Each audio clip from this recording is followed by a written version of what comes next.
പ്രിയമുള്ളവരെ, നിങ്ങൾ കേട്ടുകൊണ്ടിരിക്കുന്നത് ബൈബിൾ ഇൻ എ ഇയർ.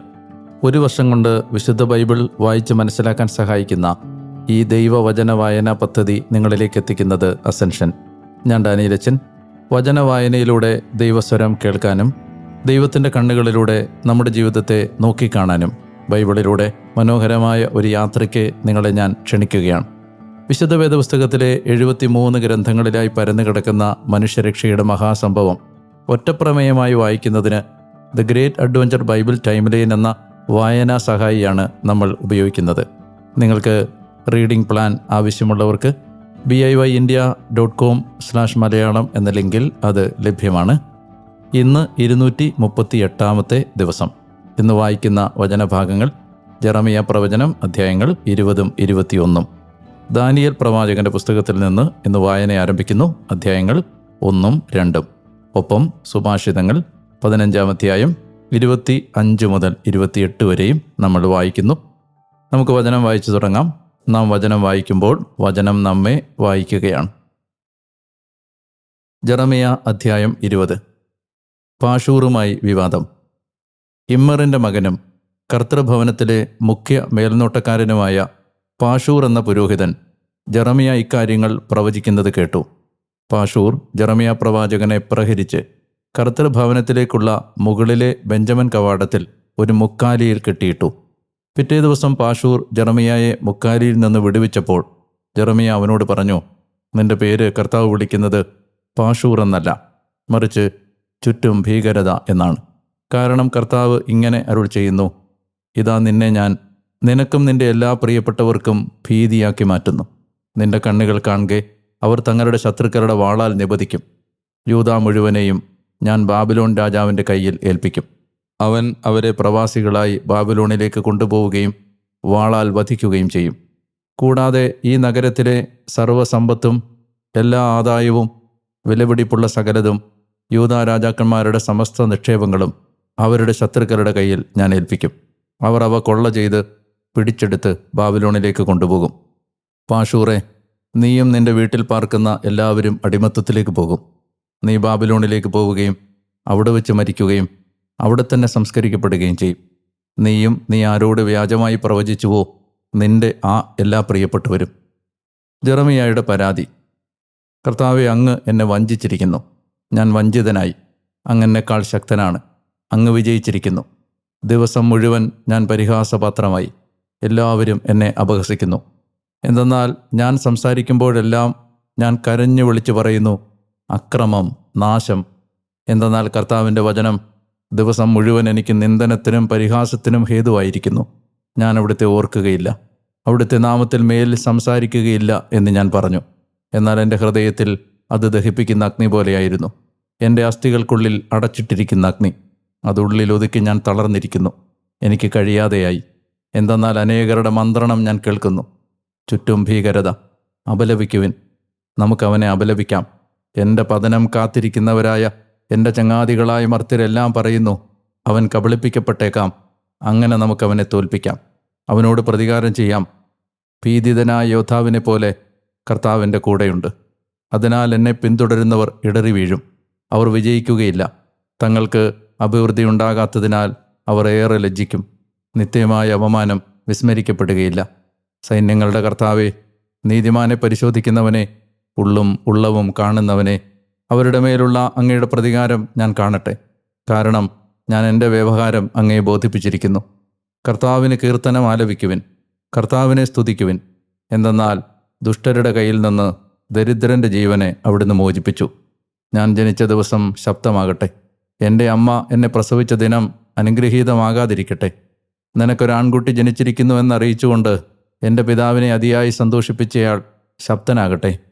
കർത്താവ് നിർദ്ദയം നശിപ്പിച്ച പട്ടണങ്ങൾ പോലെയാകട്ടെ ആ മനുഷ്യൻ. രാവിലെ നിലവിളിയും ഉച്ചയ്ക്ക് പോർവിളിയും അവൻ കേൾക്കട്ടെ.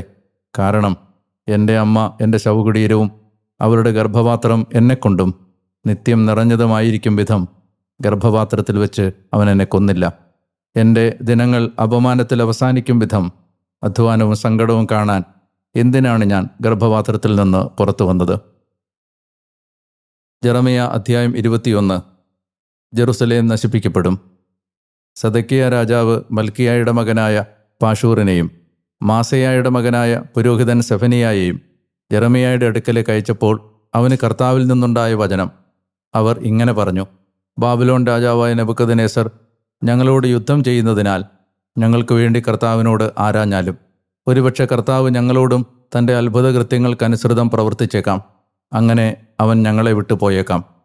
അപ്പോൾ ജെറമിയ അവരോട് പറഞ്ഞു: സെദെക്കിയായോട് നിങ്ങളിങ്ങനെ പറയുവിൻ, ഇസ്രായേലിൻ്റെ ദൈവമായ കർത്താവ് ഇപ്രകാരം അരുൾ ചെയ്യുന്നു: നഗരഭിത്തിക്ക് പുറത്ത് നിങ്ങൾക്കെതിരെ ഉപരോധം ഏർപ്പെടുത്തിയിരിക്കുന്ന ബാബിലോൺ രാജാവിനും കൽദായർക്കുമെതിരെ നിങ്ങൾ യുദ്ധം ചെയ്യുമ്പോൾ നിങ്ങളുടെ കയ്യിലുള്ള യുദ്ധോപകരണങ്ങൾ ഇതാ ഞാൻ നിങ്ങൾക്ക് എതിരെ തന്നെ തിരിക്കുന്നു.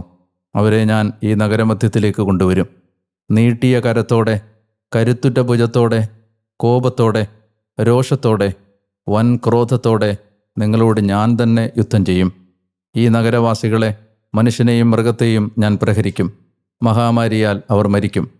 അതിനുശേഷം ഞാൻ യൂദാ രാജാവായ സെദെക്കിയായെയും അവൻ്റെ ദാസന്മാരെയും ജനത്തെയും മഹാമാരിയിൽ നിന്നും വാളിൽ നിന്നും പട്ടിണിയിൽ നിന്നുമായി ഈ പട്ടണത്തിൽ അവശേഷിച്ചവരെയും ബാബിലോൺ രാജാവായ നെബൂഖദ്നേസറിൻ്റെ കയ്യിലേക്കും അവരുടെ ശത്രുക്കളുടെ കയ്യിലേക്കും അവരുടെ ജീവനെ തേടുന്നവരുടെ കയ്യിലേക്കും ഏൽപ്പിച്ചു കൊടുക്കും. അവൻ അവരെ വാൾത്തലയാൽ വധിക്കും. അവൻ അവരോട് ദയ കാണിക്കുകയില്ല, അവരെ ഒഴിവാക്കുകയില്ല, അവരോട് ആർദ്രത കാണിക്കുകയില്ല. കർത്താവിൻ്റെ അരുളപ്പാട്. ഈ ജനത്തോട് നീ പറയുക, കർത്താവ് ഇങ്ങനെ അരുൾ ചെയ്യുന്നു: ഇതാ ഞാൻ നിങ്ങളുടെ മുമ്പിൽ ജീവൻ്റെ വഴിയും മരണത്തിൻ്റെ വഴിയും വെക്കുന്നു. ഈ നഗരത്തിൽ വസിക്കുന്നവൻ വാളാലും പട്ടിണിയാലും മഹാമാരിയാലും മരിക്കും. എന്നാൽ പുറത്തു പോകുന്നവൻ നിങ്ങളെ വളഞ്ഞിരിക്കുന്ന കൽദായരുടെ മുമ്പിൽ താണുവീണ് ജീവിക്കും. തൻ്റെ ജീവൻ അവന് യുദ്ധസമ്മാനമായി തീരും. എന്തെന്നാൽ എൻ്റെ മുഖം ഈ നഗരത്തിന് നേരെ തിന്മയ്ക്കായിട്ടാണ് ഞാൻ തിരിച്ചിരിക്കുന്നത്, നന്മയ്ക്കായിട്ടല്ല. കർത്താവിൻ്റെ അരുളപ്പാട്. ബാബിലോൺ രാജാവിൻ്റെ കയ്യിൽ അത് ഏൽപ്പിക്കപ്പെടും. അവനത് അഗ്നിക്കരയാക്കും. രാജാക്കന്മാർക്ക് ശിക്ഷ. യൂദാ രാജാവിൻ്റെ ഭവനത്തോട് നിങ്ങൾ കർത്താവിൻ്റെ വചനം കേട്ടുകൊള്ളുവിൻ. ദാവീദിൻ്റെ ഭവനമേ, കർത്താവ് ഇപ്രകാരം അരുൾ ചെയ്യുന്നു: പ്രഭാതത്തിൽ നീതി നിർവഹിക്കുവിൻ. കൊള്ളയടിക്കപ്പെട്ടവനെ മർദ്ദകൻ്റെ കയ്യിൽ നിന്ന് മോചിപ്പിക്കുവിൻ. അല്ലെങ്കിൽ നിങ്ങളുടെ പ്രവൃത്തികളുടെ തിന്മ നിമിത്തം എൻ്റെ കോപം തീ പോലെ പുറപ്പെടുകയും നിങ്ങളെ ദഹിപ്പിക്കുകയും ചെയ്യും. അത് കെടുത്താൻ ആരും ഉണ്ടാവില്ല. ആര് ഞങ്ങൾക്കെതിരെ വരും? ആര് ഞങ്ങളുടെ വാസസ്ഥലത്ത് പ്രവേശിക്കും എന്ന് ചോദിക്കുന്ന താഴ്വര നിവാസിനി, സമതലത്തിലെ പാറയെ, ഇതാ ഞാൻ നിനക്കെതിരാണ്. കർത്താവിൻ്റെ അരുളപ്പാട്. നിങ്ങളുടെ പ്രവൃത്തികളുടെ ഫലമനുസരിച്ച് ഞാൻ നിങ്ങളെ ശിക്ഷിക്കും. കർത്താവിൻ്റെ അരുളപ്പാട്. ഞാൻ അവരുടെ വനത്തിൽ തീ കത്തിക്കും. അവൾക്ക് ചുറ്റുമുള്ളതെല്ലാം അത് ദഹിപ്പിച്ചു കളയും. ദാനിയേൽ അധ്യായം 1. ദാനിയേലും കൂട്ടുകാരും രാജകൊട്ടാരത്തിൽ.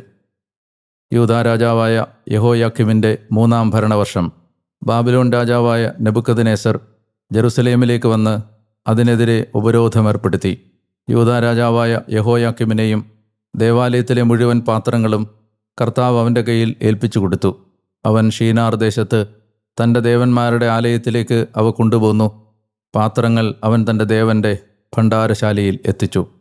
ഷണ്ഡന്മാരുടെ മുഖ്യനായ അഷ്പെനേസിനോട് ഇസ്രായേലിൽ നിന്നും രാജസന്തതിയിൽ നിന്നും കുലീനരിൽ നിന്നും കുറേ പേരെ കൊണ്ടുവരുന്നതിന് രാജാവ് ആജ്ഞാപിച്ചു. അവർ ന്യൂനതയൊന്നും ഇല്ലാത്തവരും സുമുഖരും സർവജ്ഞാന വിശാരദരും വിജ്ഞാന കുതുകികളും അറിവ് ഉൾക്കൊണ്ടവരുമായ യുവാക്കന്മാരായിരിക്കണം. രാജകൊട്ടാരത്തിൽ സേവകരായി നിൽക്കാനുള്ള കഴിവ് അവർക്കുണ്ടായിരിക്കണം. അവരെ കൽദായരുടെ എഴുത്തും സംസാരവും അഭ്യസിപ്പിക്കേണ്ടിയുമിരുന്നു. 3 വർഷം അവരെ പരിപോഷിപ്പിക്കേണ്ടതിന് രാജകീയ ഭക്ഷണത്തിൽ നിന്നും തൻ്റെ പാനീയമായ വീഞ്ഞിൽ നിന്നുമുള്ള അനുദിന വിഹിതം രാജാവ് അവർക്ക് നിശ്ചയിച്ചു കൊടുത്തു. 3 വർഷത്തിൻ്റെ അവസാനം അവർ രാജസന്നിധിയിൽ നിൽക്കണമായിരുന്നു. യഹൂദരിൽ നിന്നുള്ള ദാനിയേൽ, ഹനനിയ, മിശായേൽ, അസറിയ എന്നിവർ അവരിൽ ഉൾപ്പെട്ടിരുന്നു. ഷണ്ഡന്മാരുടെ പ്രമാണി അവർക്ക് പേരുകളിട്ടു. ദാനിയേലിന് ബെൽത്തഷാസർ എന്നും ഹനനിയായ്ക്ക് ഷദ്രാക്ക് എന്നും മിശായേലിന് മെഷാക്ക് എന്നും അസറിയായ്ക്ക് അബദ്നഗോ എന്നുമാണ് അവൻ പേരിട്ടത്. എന്നാൽ രാജാവിൻ്റെ ഭക്ഷണം കൊണ്ടോ അദ്ദേഹത്തിൻ്റെ പാനീയമായി വീഞ്ഞുകൊണ്ടോ താൻ മലിനനാവുകയില്ലെന്ന് ദാനിയേൽ മനസ്സാ ഉറച്ചു. അതിനാൽ താൻ മലിനനാകാതിരിക്കാൻ അവൻ ഷണ്ഡന്മാരുടെ മുഖ്യനിൽ നിന്ന് ദാക്ഷിണ്യം അഭ്യർത്ഥിച്ചു. ഷണ്ഡന്മാരുടെ മുഖ്യനു മുമ്പിലെ പ്രീതിക്കും അനുകമ്പയ്ക്കും ദാനിയേലിനെ ദൈവം അനുവദിച്ചു. ഷണ്ഡന്മാരുടെ മുഖ്യൻ ദാനിയേലിനോട് പറഞ്ഞു: ഞാൻ ഭയപ്പെടുന്നത് നിങ്ങളുടെ ഭക്ഷണപാനീയങ്ങൾ നിശ്ചയിച്ചു തന്ന എൻ്റെ യജമാനനായ രാജാവിനെയാണ്. നിങ്ങളുടെ മുഖം നിങ്ങളുടെ പ്രായത്തിൽപ്പെട്ട യുവാക്കന്മാരെക്കാൾ മ്ലാനമായിരിക്കുന്നതായി അദ്ദേഹം എന്തിന് കാണണം? എൻ്റെ ശിരസ് നിങ്ങൾ രാജാവിന് കടപ്പെടുത്തുകയും ചെയ്യും.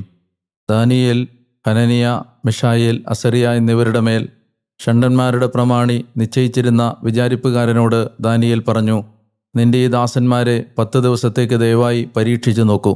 ഞങ്ങൾ ഭക്ഷിക്കേണ്ടതിന് കുറച്ച് പച്ചക്കറികളും കുടിക്കേണ്ടതിന് വെള്ളവും അവർ ഞങ്ങൾക്ക് നൽകട്ടെ. അതിനുശേഷം ഞങ്ങളുടെ രൂപഭാവവും രാജകീയ ഭക്ഷണം കഴിക്കുന്ന യുവാക്കളുടെ രൂപഭാവവും നിന്റെ മുമ്പിൽ നിരീക്ഷിക്കപ്പെടട്ടെ. നീ കാണുന്നതനുസരിച്ച് നിന്റെ ദാസന്മാരോട് വർത്തിച്ചാലും. ഇക്കാര്യത്തിൽ അവൻ അവരെ ശ്രവിച്ച് 10 ദിവസത്തേക്ക് അവരെ പരീക്ഷിച്ചു. 10 ദിവസങ്ങളുടെ അന്ത്യത്തിൽ അവരുടെ രൂപഭാവങ്ങൾ രാജകീയ ഭക്ഷണം കഴിച്ചിരുന്ന എല്ലാ യുവാക്കളെയുംകാൾ മെച്ചപ്പെട്ട് അവർ ശരീരപുഷ്ടിയുള്ളവരായി കാണപ്പെട്ടു.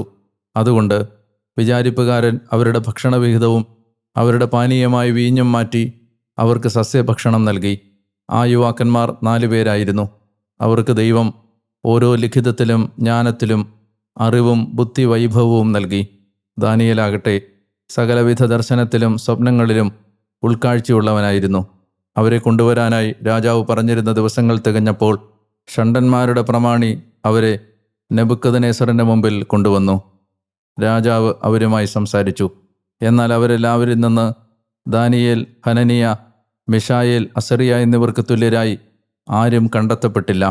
അങ്ങനെ അവർ രാജസന്നിധിയിൽ സേവകരായി നിന്നു.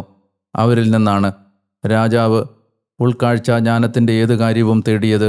തൻ്റെ രാജ്യത്തെങ്ങുമുള്ള ആഭിചാരകരായ സകല മാന്ത്രികർക്കുമുപരി 10 മടങ്ങ് മെച്ചപ്പെട്ടവരായി അവൻ അവരെ കണ്ടെത്തി. സൈറസ് രാജാവിൻ്റെ 1-ാം വർഷം വരെ ദാനിയേൽ ഉണ്ടായിരുന്നു. ദാനിയേൽ അധ്യായം 2. നെബൂഖദ്നേസറിൻ്റെ സ്വപ്നം. നെബൂഖദ്നേസറുടെ ഭരണത്തിൻ്റെ 2-ാം വർഷത്തിൽ സ്വപ്നങ്ങൾ കണ്ട് നെബൂഖദ്നേസറിൻ്റെ മനസ്സ് കലങ്ങി. ഉറക്കം അവന് അന്യമായി. രാജാവിനോട് അവൻ്റെ സ്വപ്നങ്ങൾ വിവരിക്കാൻ മന്ത്രവാദികളെയും ആഭിചാരകന്മാരെയും ക്ഷുദ്രപ്രയോഗക്കാരെയും കൽദായരെയും വിളിച്ചു വരുത്താൻ രാജാവ് കൽപ്പിച്ചു. അവർ വന്ന് രാജസന്നിധിയിൽ നിന്നു. രാജാവ് അവരോട് പറഞ്ഞു, ഞാൻ ഒരു സ്വപ്നം കണ്ടു. സ്വപ്നം അറിയാൻ എൻ്റെ മനസ്സ് വെമ്പുന്നു. കൽദായർ രാജാവിനോട് അരമായിയിൽ സംസാരിച്ചു. രാജാവെ, അങ്ങ് നീണാൽ ജീവിച്ചാലും സ്വപ്നം അങ്ങയുടെ ദാസരോട് പറഞ്ഞാലും വ്യാഖ്യാനം ഞങ്ങൾ വെളിപ്പെടുത്താം. രാജാവ് മറുപടിയായി കൽദായരോട് പറഞ്ഞു, എന്നിൽ നിന്നുള്ള വാക്ക് സുദൃഢമാണ്.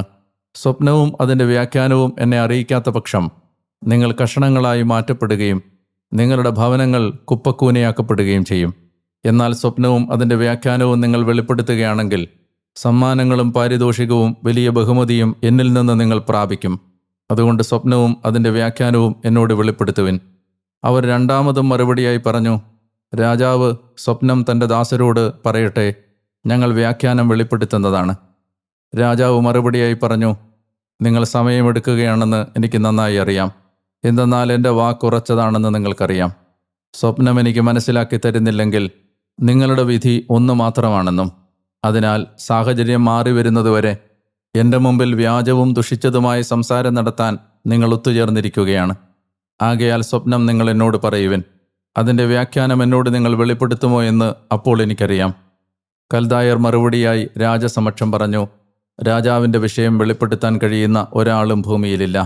മാത്രമല്ല, ശ്രേഷ്ഠനും ശക്തനുമായ ഒരു രാജാവും ഒരു മാന്ത്രികനോടോ ആഭിചാരകനോടോ കൽദായനോടോ ഇത്തരമൊരു കാര്യം ആവശ്യപ്പെട്ടിട്ടില്ല. രാജാവ് ആവശ്യപ്പെടുന്ന കാര്യം ദുഷ്കരമാണ്. അത് രാജസന്നിധിയിൽ വെളിപ്പെടുത്താൻ ദേവന്മാരൊഴികെ ആരുമില്ല. അവരുടെ ആവാസമാകട്ടെ മർത്യരോടൊത്തല്ല താനും.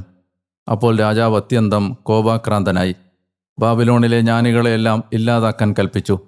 ജ്ഞാനികൾ വധിക്കപ്പെടണമെന്ന കൽപ്പന പുറപ്പെട്ടു. അതിനാൽ ദാനിയേലിനെയും കൂട്ടുകാരെയും വധിക്കുന്നതിന് അവർ അന്വേഷണം ആരംഭിച്ചു. തദവസരം ബാബിലോണിലെ ജ്ഞാനികളെ വധിക്കാൻ പുറപ്പെട്ട രാജകീയ കാവൽസേനാ പ്രധാനിയായ അരിയോക്കിനോട് ദാനിയേൽ ആലോചനയോടും വിവേകത്തോടും കൂടെ പ്രതികരിച്ചു. എന്തുകൊണ്ടാണ് രാജാവിൻ്റെ പക്കൽ നിന്നുള്ള കൽപ്പന ക്രൂരമായിരിക്കുന്നത് എന്ന് അവൻ രാജകീയ നായകനായ അരിയോക്കിനോട് ചോദിച്ചു. അപ്പോൾ അരിയോക്ക് ദാനിയേലിനെ കാര്യം ധരിപ്പിച്ചു. തുടർന്ന് ദാനിയേൽ കടന്നു ചെന്ന് വ്യാഖ്യാനം രാജാവിനോട് വെളിപ്പെടുത്താൻ തനിക്ക് രാജാവിൽ നിന്ന് സമയം തരണമെന്ന് അപേക്ഷിച്ചു.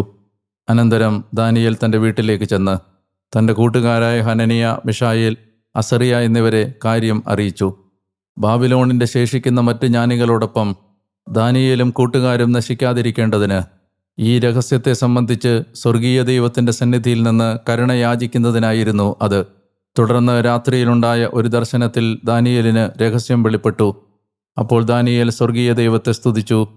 ദാനിയേൽ ഇങ്ങനെ ആലപിച്ചു: ദൈവനാമം നിത്യത മുതൽ നിത്യത വരെ വാഴ്ത്തപ്പെട്ടതായിരിക്കട്ടെ. എന്തെന്നാൽ ജ്ഞാനവും ശക്തിയും അവിടുത്തേക്കുള്ളതാണ്. സമയങ്ങളുടെയും കാലങ്ങളുടെയും മാറ്റം നിശ്ചയിക്കുന്നത് അവിടുന്നാണ്. രാജാക്കന്മാരെ നീക്കുന്നതും രാജാക്കന്മാരെ പ്രതിഷ്ഠിക്കുന്നതും അവിടുന്ന് തന്നെ. അവിടുന്ന് ജ്ഞാനികൾക്ക് ജ്ഞാനം പ്രദാനം ചെയ്യുന്നു. ഉൾക്കാഴ്ച നേടിയിട്ടുള്ളവന് അറിവും. അഗാധകാര്യങ്ങളും നിഗൂഢകാര്യങ്ങളും വെളിപ്പെടുത്തുന്നത് അവിടുന്നാണ്. അന്ധകാരത്തിൽ എന്താണെന്ന് അവിടുന്ന് അറിയുന്നു. പ്രകാശം അവിടുത്തോടൊത്ത് വസിക്കുന്നു. എൻ്റെ പിതാക്കന്മാരുടെ ദൈവമേ, ഞാൻ അങ്ങേക്ക് നന്ദി പറയുന്നു. ഞാൻ അങ്ങയെ സ്തുതിക്കുന്നു. എന്തെന്നാൽ അങ്ങെനിക്ക് ജ്ഞാനവും ശക്തിയും നൽകി. ഞങ്ങൾ അങ്ങിൽ നിന്ന് അപേക്ഷിച്ചത് അങ്ങിപ്പോൾ എന്നെ അറിയിച്ചു. രാജാവിൻ്റെ പ്രശ്നമാണല്ലോ അങ്ങ് ഞങ്ങളെ അറിയിച്ചിരിക്കുന്നത്. തന്മൂലം ബാബിലോണിലെ ജ്ഞാനികളെ നശിപ്പിക്കാൻ രാജാവ് നിയമിച്ചിരുന്ന അരിയോക്കിന് നേർക്ക് കയറിച്ചെന്ന് ദാനിയേൽ അവനോട് ഇപ്രകാരം പറഞ്ഞു: ബാബിലോണിലെ ജ്ഞാനികളെ നശിപ്പിക്കരുത്. എന്നെ രാജസന്നിധിയിൽ കൊണ്ടുപോവുക. രാജാവിനോട് ഞാൻ വ്യാഖ്യാനം വെളിപ്പെടുത്താം. അപ്പോൾ അരിയോക്ക് തിടുക്കത്തിൽ ദാനിയേലിനെ രാജസന്നിധിയിലെത്തിച്ചു. അവൻ അദ്ദേഹത്തോട് ഇപ്രകാരം പറഞ്ഞു: രാജാവിനുള്ള വ്യാഖ്യാനം അറിയിക്കുന്ന ഒരാളെ യഹൂദ വിപ്രവാസികളിൽ നിന്ന് ഞാൻ കണ്ടെത്തിയിരിക്കുന്നു. ഇതേ തുടർന്ന് ബൽത്തശാസർ എന്നു പേരുള്ള ദാനിയേലിനോട് രാജാവ് ചോദിച്ചു: ഞാൻ കണ്ട സ്വപ്നവും അതിൻ്റെ വ്യാഖ്യാനവും എന്നെ അറിയിക്കാൻ നിനക്ക് കഴിയുമോ? ദാനിയേൽ രാജസന്നിധിയെ മറുപടിയായി പറഞ്ഞു: ഒരു ജ്ഞാനിക്കും ആഭിചാരകനും മാന്ത്രികനും ജ്യോത്സ്യനും രാജാവ് ആവശ്യപ്പെട്ട രഹസ്യം വെളിപ്പെടുത്താനാവില്ല. എന്നാൽ രഹസ്യങ്ങൾ വെളിവാക്കുന്ന ഒരു ദൈവം ഉന്നതത്തിലുണ്ട്. ദിവസങ്ങൾ പിന്നിടുമ്പോൾ എന്താണ് സംഭവിക്കാനിരിക്കുന്നതെന്ന് അവിടുന്ന് നെബൂഖദ്നേസർ രാജാവിനെ അറിയിച്ചിരിക്കുന്നു. നിന്റെ സ്വപ്നവും കിടക്കയിൽ വെച്ചുണ്ടായ നിന്റെ ശിരോദർശനങ്ങളും ഇതാണ്. ഇതിനുശേഷം സംഭവിക്കുന്നത് എന്താണ് എന്നായിരുന്നു രാജാവേ നിന്റെ കിടക്കയിൽ വെച്ച് ആവിർഭവിച്ച നിന്റെ ചിന്തകൾ. എന്താണ് സംഭവിക്കുന്നതെന്ന് രഹസ്യങ്ങൾ വെളിവാക്കുന്നവൻ നിന്നെ അറിയിച്ചിരിക്കുന്നു. ജീവിച്ചിരിക്കുന്ന ആരെയുംകാൾ എന്നിൽ ജ്ഞാനം കൂടുതലുള്ളതുകൊണ്ടല്ല ഈ രഹസ്യം എനിക്ക് വെളിപ്പെടുത്തപ്പെട്ടത്. പ്രത്യുത രാജാവിന് വ്യാഖ്യാനം അറിവാകേണ്ടതിനും നിന്റെ മനോവിചാരങ്ങൾ നീ അറിയേണ്ടതിനുമാണ്. അല്ലയോ രാജാവേ, നീ ഒരു കാഴ്ച കാണുകയായിരുന്നു.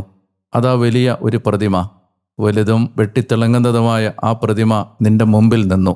അതിൻ്റെ ദൃശ്യം ഭയാനകമായിരുന്നു. ആ പ്രതിമയുടെ ശിരസ് ശുദ്ധസ്വർണം കൊണ്ടും മാറിടവും കരങ്ങളും വെള്ളി കൊണ്ടും വയറും അരക്കെട്ടും പിച്ചള കൊണ്ടും കുറകുകൾ ഇരുമ്പ് കൊണ്ടും ആയിരുന്നു. കാലുകൾ ഭാഗികമായി ഇരുമ്പും ഭാഗികമായി കളിമണ്ണും ആയിരുന്നു. കൈകൾ കൊണ്ടല്ലാതെ ഒരു കല്ലടർന്ന് ഇരുമ്പും കളിമണ്ണുമായ പ്രതിമയുടെ കാലുകളിൽ തട്ടി അവയെ ഛിന്നഭിന്നമാക്കുന്നതുവരെ നീ കാഴ്ച കണ്ടു. അപ്പോൾ ഇരുമ്പും കളിമണ്ണും പിച്ചളയും വെള്ളിയും സ്വർണവും ഒന്നുപോലെ പൊടിഞ്ഞ് വേനൽക്കാലത്തെ മെതിക്കളത്തിലെ പതിര് പോലെയായി. അവയുടെ ഒരു തരി പോലും കണ്ടെത്താത്ത വിധം കാറ്റ് അവയെ സമ്മഹിച്ചു. പ്രതിമയെ തട്ടിയ കല്ലാകട്ടെ ഒരു മഹാമേരുവായി തീർന്ന് ഭൂമി മുഴുവൻ നിറഞ്ഞു. ഇതായിരുന്നു സ്വപ്നം. ഇതിൻ്റെ വ്യാഖ്യാനവും ഞങ്ങൾ രാജസന്നിധിയിൽ പറയാം. അല്ലയോ രാജാവേ, രാജാധിരാജ, രാജ്യവും അധികാരവും ശക്തിയും മഹത്വവും സ്വർഗീയ ദൈവം നിനക്ക് നൽകി. എല്ലായിടത്തും പാർക്കുന്ന മനുഷ്യമക്കളെയും കാട്ടുമൃഗങ്ങളെയും ആകാശപ്പറവകളെയും നിന്റെ കയ്യിൽ ഏൽപ്പിച്ച് എല്ലാറ്റിൻ്റെയും മേൽ നിന്നെ ഭരണാധികാരിയാക്കി. സ്വർണ്ണ ശിരസ് നീ തന്നെ. നിനക്ക് ശേഷം നിന്നെക്കാൾ താഴ്ന്ന മറ്റൊരു രാജ്യത്വം രംഗപ്രവേശം ചെയ്യും. മൂന്നാമത്തേതായി വേറൊരു രാജ്യത്വം, പിച്ചളയുടേത്. അത് ഭൂമി മുഴുവൻ അടക്കി വാഴും. നാലാമത്തെ രാജ്യത്വം ഇരുമ്പ് പോലെ ബലവത്തായിരിക്കും. ഇരുമ്പ് എല്ലാറ്റിനെയും തകർത്ത് തരിപ്പണമാക്കുന്നത് പോലെയാണത്. ഞെരുക്കുന്ന ഇരുമ്പ് പോലെ അത് അവയെല്ലാം തകർത്ത് ഞെരുക്കും. നീ ദർശിച്ച കാലുകളും വിരലുകളും ഭാഗികമായി കുശവൻ്റെ കളിമണ്ണും ഭാഗികമായി ഇരുമ്പും കൊണ്ടായിരുന്ന പ്രകാരം രാജ്യത്വം വിഭജിതമായിരിക്കും. എന്നാൽ വെറും കളിമണ്ണിനോട് ഇരുമ്പ് ചേർക്കപ്പെട്ടിരിക്കുന്നതായി നീ ദർശിച്ച പ്രകാരം ഇരുമ്പിൻ്റെ ഉറപ്പ് അതിനും ഉണ്ടായിരിക്കും. കാൽവിരലുകൾ ഭാഗികമായി ഇരുമ്പും കളിമണ്ണുമായിരുന്നതുപോലെ രാജ്യവും ഭാഗികമായി ശക്തമായിരിക്കും, ഭാഗികമായി ശിഥിലവുമായിരിക്കും. വെറും കളിമണ്ണിനോട് ഇരുമ്പ് ചേർക്കപ്പെട്ടതായി നീ കണ്ടത് പ്രകാരം അവർ മനുഷ്യസന്തതിയിൽ ഇടകലർന്നതായിത്തീരും. പക്ഷേ ഇരുമ്പ് കളിമണ്ണുമായി ചേരാത്തതുപോലെ അവരും തമ്മിൽ ഇണങ്ങിച്ചേരുകയില്ല. ആ രാജാക്കന്മാരുടെ നാളുകളിൽ ഒരിക്കലും നശിപ്പിക്കപ്പെടാത്തതും രാജത്വം മറ്റൊരു ജനത്തിനും വിട്ടുകൊടുക്കാത്തതുമായ ഒരു രാജ്യം സ്വർഗീയ ദൈവം സ്ഥാപിക്കും. അത് ആ രാജ്യങ്ങളെയെല്ലാം തകർത്തില്ലാതാക്കി എന്നേക്കും നിലനിൽക്കും. അതിൻ പ്രകാരമാണ് മലയിൽ നിന്ന് ഒരു കല്ല് കൈകൾ കൊണ്ടല്ലാതെ അടർന്ന് ഇരുമ്പും പിച്ചളയും കളിമണ്ണും വെള്ളിയും സ്വർണവും ഛിന്നഭിന്നമാക്കുന്നതായി നീ ദർശിച്ചത്. അങ്ങനെ ഇനി അങ്ങോട്ട് സംഭവിക്കുന്നത് എന്താണെന്ന് വലിയവനായ ദൈവം രാജാവിനെ അറിയിച്ചിരിക്കുന്നു. സ്വപ്നം സുനിശ്ചിതമാണ്, അതിൻ്റെ വ്യാഖ്യാനം വിശ്വസനീയവും. അപ്പോൾ മുഖം ചേർത്ത് വീണ് നെബൂഖദ്നേസർ രാജാവ് ദാനിയേലിന് ആദരമർപ്പിച്ചു. ധാന്യയാഗവും സുരഭിലയാഗവും അവനു വേണ്ടി അർപ്പിക്കാൻ കൽപ്പിക്കുകയും ചെയ്തു. രാജാവ് ദാനിയേലിനോട് മറുപടിയായി പറഞ്ഞു, സത്യമായും നിങ്ങളുടെ ദൈവം ദേവന്മാരുടെ ദൈവവും രാജാക്കന്മാരുടെ നാഥനും രഹസ്യങ്ങൾ വെളിവാക്കുന്നവനുമാണ്. എന്തെന്നാൽ ഈ രഹസ്യം വെളിവാക്കാൻ നിനക്ക് കഴിഞ്ഞിരിക്കുന്നു. തുടർന്ന് ബഹുമതിയും വിലപ്പെട്ട അനേകം സമ്മാനങ്ങളും രാജാവ് അവന് കൊടുത്തു. അവനെ ബാബിലോൺ പ്രവിശ്യ മുഴുവൻ്റെയും മേൽ ഭരണകർത്താവും ബാബിലോണിലെ എല്ലാ ജ്ഞാനികളുടെയും മേൽ മുഖ്യാധികാരിയുമായി നിയമിക്കുകയും ചെയ്തു.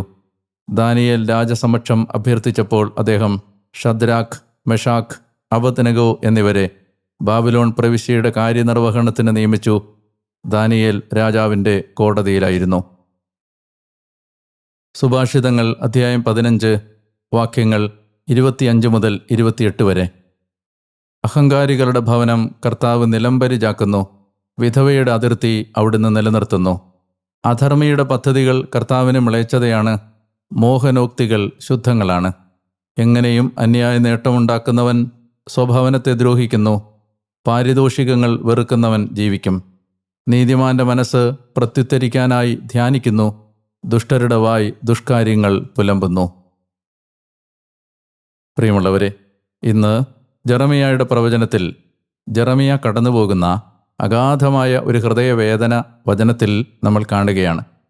പാഷൂർ എന്നു പേരുള്ള ഒരു പുരോഹിതൻ ദേവാലയത്തിൽ വെച്ച് ജെറമിയ നടത്തിയ പ്രസംഗവും തുടർന്ന് ജെറുസലേമിൻ്റെയും ദേവാലയത്തിൻ്റെയും നാശത്തെക്കുറിച്ച് നടത്തിയ പ്രവചനങ്ങളുമെല്ലാം കേട്ട് ഒരു മുക്കാലിയിൽ ഒരു ദിവസത്തോളം ജെറമിയായെ കെട്ടിത്തൂക്കിയിടുന്നു. പിറ്റേ പ്രഭാതത്തിൽ ജെറമിയ മോചിതനാകുമ്പോൾ അദ്ദേഹത്തിൻ്റെ നിലവിളി ഉള്ളുലയ്ക്കുന്നതാണ്, ഹൃദയഭേദകമാണ്. അദ്ദേഹം ദൈവത്തോട് പരാതി പറയുകയാണ്. അക്രമവും നാശവും ദുരന്തവും മാത്രം പ്രവചിക്കേണ്ടി വരുന്ന ഒരു പ്രവാചകൻ്റെ നിസ്സഹായാവസ്ഥ അദ്ദേഹം ദൈവത്തോട് വിവരിക്കുകയാണ്. എനിക്ക് നല്ല കാര്യങ്ങൾ പറയണമെന്നുണ്ട്, എനിക്ക് ദൈവത്തിൽ നിന്ന് വരുന്ന അരുളപ്പാടുകൾ പ്രഖ്യാപിക്കാതെ ജീവിക്കണമെന്നുണ്ട്. എന്നാൽ അടച്ചിട്ട ഒരു അഗ്നി അസ്ഥികൾക്കകത്ത് എന്നെ തീപിടിപ്പിച്ചുകൊണ്ടേയിരിക്കുന്നു. ദൈവത്തിൽ നിന്ന് നിയോഗം കിട്ടിയ ഏത് വ്യക്തിയുടെയും അനുഭവം ഇതാണ്. പ്രവചനങ്ങൾ ചുറ്റുപാടുകളിലുള്ളവരെ സന്തോഷിപ്പിക്കണമെന്നില്ല എന്നറിയുമ്പോൾ അത്തരം കാര്യങ്ങൾ പറയേണ്ടതില്ല എന്ന് മാനുഷികമായി തീരുമാനിക്കുമ്പോഴും ദൈവം വെളിപ്പെടുത്തുന്ന കാര്യങ്ങൾ പറയാതിരിക്കാനാവാത്ത വിധം പ്രവാചകൻ്റെ ജീവിതത്തിൻ്റെ സമ്പൂർണമായ ഒരു നിയന്ത്രണം ഏറ്റെടുത്ത് പ്രവാചകനെ പൂർണ്ണമായി എടുത്ത് ഉപയോഗിക്കുന്ന ഒരു ദൈവത്തിൻ്റെ ചിത്രം ബൈബിളിൻ്റെ പല ഭാഗങ്ങളിലും, പ്രത്യേകിച്ച് എസെക്കിയേൽ വായിച്ചപ്പോൾ എസെക്കിയേലിൻ്റെ ജീവിതത്തിലും യേശയ്യായുടെയും ജെറമിയായുടെയും ജീവിതത്തിലുമൊക്കെ നമ്മൾ കാണുകയാണ്. ഇത്തരം മനുഷ്യർ നമ്മളെ അത്ഭുതപ്പെടുത്തണം. തങ്ങളുടെ ജീവിതത്തെയോ സ്വപ്നങ്ങളെയോ സ്വാതന്ത്ര്യത്തെയോ തങ്ങൾക്ക് ജീവിതം വെച്ച് നീട്ടുന്ന മോഹിപ്പിക്കുന്ന കാര്യങ്ങളെയോ ഒന്നും വിലമതിക്കാനും സ്വീകരിക്കാനും അനുഭവിക്കാനും ആസ്വദിക്കാനും ദൈവം അനുവദിക്കാതിരിക്കുമ്പോഴും അവർ സമ്പൂർണമായി രണ്ട് കൈയും വിട്ട് ദൈവത്തെ ഗാഠമായി പുണർന്ന് ദൈവം തരുന്ന സന്തോഷത്തെ മറ്റെല്ലാറ്റിനേക്കാളും വിലമതിക്കുന്നതായി കണ്ട അവരുടെ അഗാധമായ ആ ദൈവാശ്രയത്വത്തിൻ്റെയും സമർപ്പണത്തിൻ്റെയും സ്നേഹത്തിൻ്റെയും വീരോചിതമായ സാക്ഷ്യങ്ങൾ നമ്മളെ അത്ഭുതപ്പെടുത്തുന്നതാണ്. അനനിയാസിനെയും സഫീറായും പോലെ പാതി സമർപ്പിച്ചും പാതി പിടിച്ചു വെച്ചും ജീവിക്കുന്ന നമുക്ക് ഇത്തരം ജീവിതങ്ങൾ വല്ലാത്തൊരുതരം കുറ്റബോധവും വല്ലാത്തൊരുതരം ആത്മനിന്ദയും തരുന്ന ജീവിതങ്ങളാണ്. ഒപ്പം ഇത് നമ്മെ ദൈവത്തിലേക്ക് അങ്ങനെ ഒരു സമർപ്പണത്തിൽ വളരാൻ തീർച്ചയായും പ്രചോദിപ്പിക്കുകയും ചെയ്യേണ്ടതാണ്. നമ്മൾ ദാനിയേലിൻ്റെ പുസ്തകത്തിലെ വായന ആരംഭിക്കുകയാണ്. പശ്ചാത്തലം നമുക്കറിയാം, പ്രവാസമാണ്. പ്രവാസത്തിന് തൊട്ടു മുമ്പുള്ള കാര്യങ്ങളാണ് ജെറമിയ പ്രവചിക്കുന്നത്. പ്രത്യേകിച്ച് പ്രവാസത്തിലേക്ക് പോകുന്നതിന് തൊട്ടു മുമ്പുള്ള രാജാവായിരുന്നു സെദക്കിയ, ഇസ്രായേലിൻ്റെ ദാവീദിൻ്റെ പരമ്പരയിലെ അവസാനത്തെ രാജാവ്. ആ രാജാവിനോടാണ് ജെറുസലേമിൻ്റെ നാശത്തെക്കുറിച്ച് ജെറമിയ പ്രവചിച്ചത് നമ്മൾ ഇന്ന് വായിച്ചത്. എന്നാൽ ദാനിയേൽ എസെക്കിയേൽ പ്രവാസത്തിലെത്തുന്നതിന് മുമ്പ് യെഹോയാക്കീം രാജാവിൻ്റെ കാലത്ത് നെബൂഖദ്നേസർ ആദ്യമായി യൂദായെ ആക്രമിച്ച സമയത്ത്, പ്രവാസത്തിൻ്റെ 1ാം ഘട്ടത്തിൽ ബാബിലോണിലേക്ക് എത്തിയ ആളുകളുടെ കൂട്ടത്തിലുള്ളതാണ്. 1 രാജാക്കന്മാരുടെ പുസ്തകം 19-ാം അധ്യായം 1 മുതൽ 22 വരെ. 1 രാജാക്കന്മാരുടെ പുസ്തകം 19-ാം അധ്യായം 1 മുതൽ 22 വരെ. 1 രാജാക്കന്മാരുടെ പുസ്തകം 19-ാം അധ്യായം 1 മുതൽ 22 വരെ. നിങ്ങൾ ഓർക്കുന്നുണ്ടാവും, പ്രവാസത്തിന് 3 ഘട്ടങ്ങളുണ്ടായിരുന്നു. ഒന്നാമത്തെ ഘട്ടത്തിലാണ് ദാനിയേലും കൂട്ടുകാരും ബാബിലോണിലെത്തുന്നത്. രണ്ടാമത്തെ ഡിപ്പോർട്ടേഷനിലാണ് എസെക്കിയേൽ എത്തുന്നത്. എസെക്കിയേൽ എത്തുന്നതിന് മുമ്പ് ബാബിലോണിലെത്തിയ ചെറുപ്പക്കാരനായിരുന്നു, കൗമാരക്കാരനായിരുന്നു ദാനിയേലിൻ്റെ 3 കൂട്ടുകാരും. എസെക്കിയേലും ദാനിയേലും ഒരേ കാലഘട്ടത്തിൽ ബാബിലോണിൽ ഉണ്ടായിരുന്നവരാണ്. പക്ഷെ അവർ തമ്മിലുള്ള സമാഗമത്തെക്കുറിച്ചോ അവർ തമ്മിൽ ഇടപഴകിയതിനെക്കുറിച്ചോ ബൈബിൾ പ്രത്യേകിച്ചൊന്നും പറയുന്നില്ല എന്ന് മാത്രമേ ഉള്ളൂ. ദാനിയേൽ ബാബിലോണിൽ എത്തിക്കഴിഞ്ഞപ്പോൾ പ്രവാസത്തിലെത്തിയ ഒരു ജനതയുടെ ജീവിതത്തിൻ്റെ നേർചിത്രമാണ് അവരുടെ ജീവിതം അവതരിപ്പിക്കുന്നത്. ദേവാലയമില്ല, ബലിയർപ്പണങ്ങളില്ല, മതപരമായ മറ്റാചാരങ്ങൾക്ക് സാധ്യതകളില്ല. അതുകൊണ്ട് ദൈവത്തോടുള്ള തങ്ങളുടെ വിശ്വസ്തത പ്രദർശിപ്പിക്കുന്നതിന് ഈ ജനത്തിന് ആകെ അവശേഷിച്ചിരുന്ന മാർഗം ഡയറ്ററി ലോസ് പാലിക്കുക എന്നുള്ളതായിരുന്നു, ഭക്ഷണ സംബന്ധമായ നിബന്ധനകൾ അനുസരിക്കുക എന്നത്. അതുകൊണ്ടാണ് അവർ വിഗ്രഹങ്ങൾക്കർപ്പിച്ച ഭക്ഷണത്തിൽ നിന്ന് പങ്കുചേരാൻ വിസമ്മതിക്കുന്നതും പച്ചക്കറി വിഭവങ്ങൾ കഴിക്കാൻ ഇഷ്ടപ്പെടുന്നതും. പ്രവാസത്തിലും വിശ്വസ്തയോടെ ജീവിച്ച മനുഷ്യരാണ് പ്രവാസത്തിൽ നിന്ന് മടങ്ങിയെത്താനുള്ള പ്രധാനപ്പെട്ട ഒരു പ്രചോദനവും പ്രേരകവുമായി മാറുന്നത്. അങ്ങനെ വരുമ്പോൾ ദാനിയേലിൻ്റെ ജീവിതം പ്രവാസത്തിൽ നിന്ന് ദൈവജനത്തെ മടക്കിക്കൊണ്ടുവരുന്നതിന് ദൈവം ഉപയോഗിച്ച കൃപയുടെ വഴികൾ ഒരുപാട് പ്രദർശിപ്പിക്കപ്പെട്ട, ദർശിക്കുന്ന ജീവിതമാണ്. അങ്ങനെ വിശ്വസ്തയോടെ ജീവിക്കുന്ന ഈ മനുഷ്യർ ജീവിതത്തിന് എപ്പോഴും ഒരു അതിർവരമ്പ് സൂക്ഷിക്കണമെന്ന് നമ്മെ, പ്രത്യേകിച്ച് യുവത്വത്തിൽ കഴിയുന്നവരെ ഓർമ്മിപ്പിക്കുന്ന ജീവിതങ്ങളാണ്. രാജാവ് വിളമ്പുന്ന ഭക്ഷണ സാധനം കൊണ്ട് മലിനനാവുകയില്ലെന്ന് ദാനിയേൽ തീരുമാനിച്ചു. ഇങ്ങനെ ഒരു അതിർത്തി നിശ്ചയിക്കുന്ന, ബോർഡർ ലൈൻ വരയ്ക്കുന്ന, എവിടം വരെ പോകാമെന്ന് ജീവിതത്തിന് അതിര് നിശ്ചയിക്കുന്ന ഒരു ഡിസിപ്ലിൻ, അച്ചടക്കം ആത്മീയ ജീവിതത്തിന് ഒഴിവാക്കാൻ പറ്റാത്തതാണ്. 2-ാം അധ്യായത്തിലേക്ക് വരുമ്പോൾ നെബൂഖദ്നേസർ കാണുന്ന സ്വപ്നമാണ്. നെബൂഖദ്നേസർ കാണുന്നത് വലിയൊരു പ്രതിമയാണ്. അതിൻ്റെ 4 ഭാഗങ്ങൾ 4 ലോഹങ്ങളാൽ നിർമ്മിതമായിരിക്കുന്നു. നെബൂഖദ്നേസർ കണ്ട സ്വപ്നം ദാനിയേൽ വ്യാഖ്യാനിക്കുന്നു. നമുക്കറിയാവുന്നതുപോലെ നെബൂഖദ്നേസർ കാണുന്നത് വരാൻ പോകുന്ന 4 സാമ്രാജ്യങ്ങളും അതിനുശേഷം വരുന്ന 5-ാമത്തെ മറ്റൊരു സാമ്രാജ്യത്തെയും കുറിച്ചുള്ള സ്വപ്നമാണ്. ആദ്യത്തേത് ബാബിലോൺ സാമ്രാജ്യം, 2-ാമത്തേത് മീദോ പേർഷ്യൻ സാമ്രാജ്യം, 3-ാമത്തേത് ഗ്രീക്ക് സാമ്രാജ്യം, 4-ാമത്തേത് റോമ സാമ്രാജ്യം.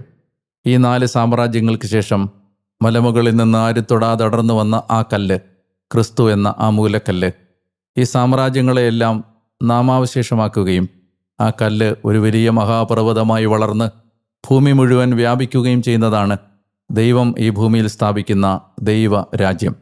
ദൈവരാജ്യത്തെക്കുറിച്ചുള്ള ഏറ്റവും മനോഹരമായ ദർശനങ്ങളിലൊന്നാണ് നെബൂഖദ്നേസർ കാണുന്ന ഈ 2-ാം അധ്യായത്തിലെ സ്വപ്നം. ദൈവത്തിൻ്റെ പദ്ധതികൾ അത്ഭുതാവഹമാണ്. ദൈവം എല്ലാം മുൻകൂട്ടി കാണുന്നു. വരാൻ പോകുന്നത് നമുക്ക് പരിചയമില്ലെങ്കിലും ദൈവത്തിന് നന്നായിട്ട് അറിയാം. നാളെ എന്ത് സംഭവിക്കുമെന്ന് നമുക്കറിയില്ലെങ്കിലും അതറിയാവുന്ന ഒരു ദൈവത്തെ നമുക്ക് പരിചയമുണ്ട് എന്നതാണ് നമ്മുടെ ജീവിതത്തിന് എല്ലാ ആകുലതകളിൽ നിന്നും മോചനം പ്രാപിക്കാൻ സഹായിക്കുന്ന ആ അതിജീവനത്തിൻ്റെ ശക്തി. പൂർണ്ണമായി ദൈവത്തെ ആശ്രയിക്കാൻ, എല്ലാം അറിയുന്ന അവിടുത്തെ കരങ്ങളിൽ ജീവിതം ചേർത്ത് വെക്കാൻ ദാനിയേലിനെ പോലെയും കൂട്ടുകാരെ പോലെയും ഏത് പ്രതികൂല സാഹചര്യത്തിലും വിശ്വസ്തയോടെ ജീവിക്കാൻ ദൈവം നമ്മെ അനുഗ്രഹിക്കട്ടെ എന്ന് ഞാൻ പ്രാർത്ഥിക്കുന്നു. നല്ല കർത്താവേ, എസെക്കിയേലിൻ്റെ വായന പൂർത്തിയാക്കാൻ അങ്ങ് സഹായിച്ചു. ഇന്ന് ദാനിയേലിൻ്റെ പുസ്തകത്തിൽ നിന്ന് വായിക്കുമ്പോൾ പുതിയ നിയമത്തോട് വളരെ അടുത്ത് നിൽക്കുന്നതും ഞങ്ങളുടെ ഈ കാലഘട്ടത്തിൽ ഏറ്റവും കൂടുതൽ ഞങ്ങളെ സഹായിക്കാൻ സാധ്യതയുള്ളതുമായ ഒരു ഗ്രന്ഥം ഞങ്ങൾ വായിച്ചു തുടങ്ങുമ്പോൾ അവിടുത്തെ വലിയ കരുണ ഞങ്ങൾ യാചിക്കുന്നു. ദാനിയേലിന് ജ്ഞാനം കൊടുത്ത കർത്താവേ, അങ്ങയുടെ വചനം അങ്ങ് ആഗ്രഹിക്കുന്നത് പോലെ മനസ്സിലാക്കാൻ അങ്ങയുടെ ജ്ഞാനം പരിശുദ്ധാത്മാവിലൂടെ ഞങ്ങളുടെ മേലും വർഷിക്കണമേ. ഞങ്ങൾ വിവേകത്തോടെയും ജ്ഞാനത്തോടെയും ജീവിക്കാൻ അങ്ങ് ഞങ്ങൾക്ക് ഉപദേശം നൽകണമേ. കർത്താവേ, ഞങ്ങൾക്ക് ഞങ്ങളുടെ ജീവിതത്തെക്കുറിച്ച് പല കാര്യങ്ങളെക്കുറിച്ചും ഉത്കണ്ഠയുണ്ട്. എന്നാൽ കർത്താവിൻ്റെ എല്ലാം അറിയുന്ന ഹൃദയത്തിലേക്ക്, തുടക്കവും ഒടുക്കവും അറിയാവുന്ന കർത്താവിൻ്റെ സ്നേഹഹൃദയത്തിലേക്ക് ഞങ്ങളുടെ ജീവിതത്തെ ചേർത്ത് വെച്ച് ആനന്ദത്തോടെയും ആശ്വാസത്തോടെയും വിശ്രമത്തിലും ജീവിക്കാൻ ഞങ്ങളെ സഹായിക്കണമേ എന്ന് ഞങ്ങൾ അങ്ങയോട് പ്രാർത്ഥിക്കുന്നു. ഈ വാക്കുകൾ കേട്ടുകൊണ്ടിരിക്കുന്ന ഈ കുടുംബത്തെ അങ്ങ് ഇപ്പോൾ പ്രത്യേകമായി ആശീർവദിച്ച് അനുഗ്രഹിക്കണമേ. യേശുവിൻ്റെ നാമത്തിൽ തന്നെ ആമേൻ. പ്രിയപ്പെട്ടവരെ, ദൈവത്തെ സ്നേഹിച്ച് ജീവിക്കാൻ, വായിക്കുന്ന വചനം ജീവിതത്തിൽ പ്രാവർത്തികമാക്കാൻ നല്ല ഒരു ദിവസം കൂടി ദൈവം നമുക്ക് തരികയാണ്. ഏറ്റവും അർത്ഥപൂർണമായി ജീവിക്കാൻ നമുക്ക് കഴിയട്ടെ എന്ന് ഞാൻ പ്രാർത്ഥിക്കുന്നു. ഈ വചനവായന പദ്ധതിയെ നിങ്ങൾ മറ്റുള്ളവരോട് പരിചയപ്പെടുത്താൻ മറക്കരുത്. വീണ്ടും ഈ വചനസ്വരവുമായി നാളെ നിങ്ങളുടെ അടുത്തേക്കെത്താൻ ഞാൻ പ്രാർത്ഥനയോടെ കാത്തിരിക്കുന്നു.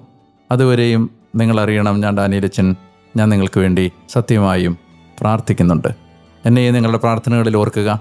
വീണ്ടും കണ്ടുമുട്ടുന്നത് വരെ സ്നേഹിച്ചും പ്രാർത്ഥിച്ചും ഈശോയെ പങ്കുവച്ചും ദൈവമഹത്വത്തിന് മാത്രമായി നമുക്ക് ജീവിക്കാം. സർവശക്തനായ ദൈവം നിങ്ങളെ അനുഗ്രഹിക്കട്ടെ. പിതാവിൻ്റെയും പുത്രൻ്റെയും പരിശുദ്ധാത്മാവിൻ്റെയും നാമത്തിൽ ആമേൻ.